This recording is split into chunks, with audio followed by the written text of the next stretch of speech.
Hi, this is Mary Kay at Backbone Valley Nursery with Roger.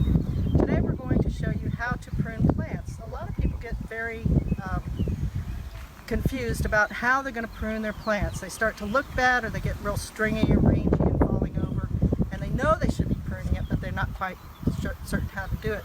So today Roger and I are going to show you how to make your plants look fuller and produce more flowers, which is what pruning does. So don't ever be afraid to prune on perennials. You don't want to take it all the way back to the ground unless it's late February, early March, which we'll talk about another time. But during the season, sometimes plants, for instance this Salvia greggii, has gotten very chlorotic, probably from overwatering. So we don't like the way it looks right now. We want it to rejuvenate. We're going to cut it back. I use a method that I call ponytailing, and that involves pretending like you pull it together a ponytail, and you pick a spot which is going to be about a third of the way back, and Assistant watches his fingers. watch your fingers, Roger, and you just cut right below your hand. Always know where your fingers are, and if you have anything on the side, of course this is a pot on the ground, you would just get any strays, trim them back a little bit. Then what you have is a nicely shaped plant that is going to now leaf out, bush out, and bloom for you. So that's our salvia pruning. We ponytail. You can also prune lantana. This is a Texas lantana. Its shape is rather odd. If we want it to bush out and get a little bit more uniform, we can do the same thing. We can ponytail. I ponytail this, take it back this far, ponytail this, cut off any dead, and maybe take a little bit off this. It's not rocket science. All you have to do is prune it so it looks a little bit more or less woolly looking, wild and woolly. So this is how we'd prune a lantana, and you can do this anytime during the summer. Ponytail up the branches, cut them off, go to the next one, cut them off at the same spot so you have a nice uniform shape. When it leaves out, it's going to be very pretty, and it's going to produce more flowers.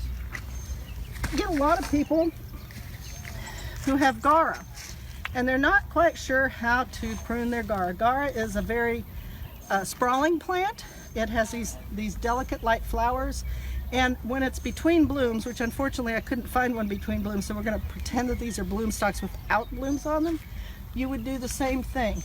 You would ponytail it up, and then I'm going to cut back into the leafy growth here, just 2-3 inches back into the leafy growth, and I'll go ahead and do that so you can see how I do it.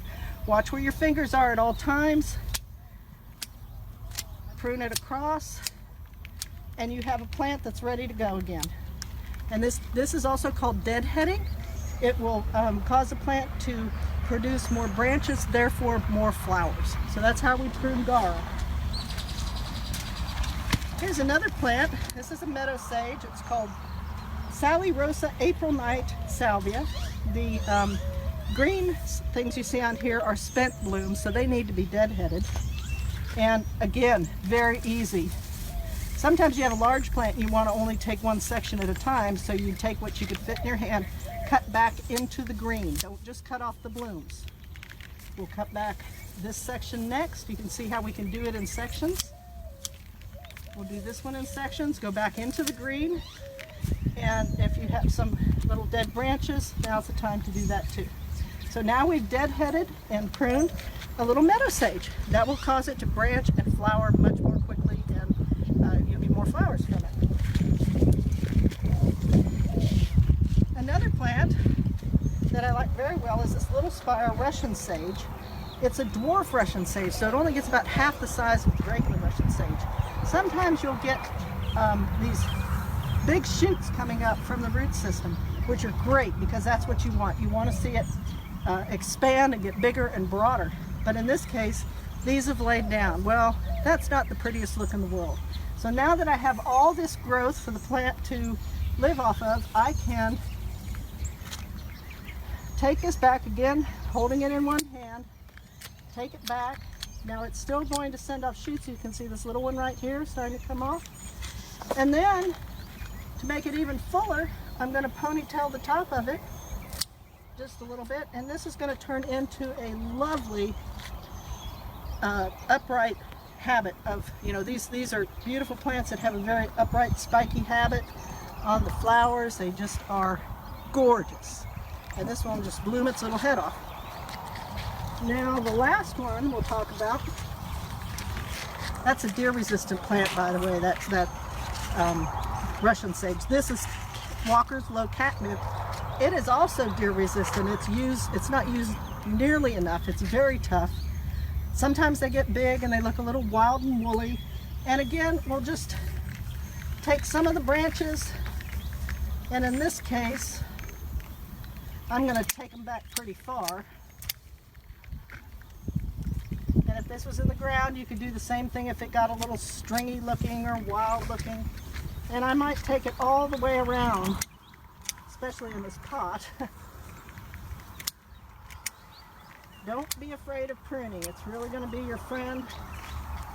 Ponytail these up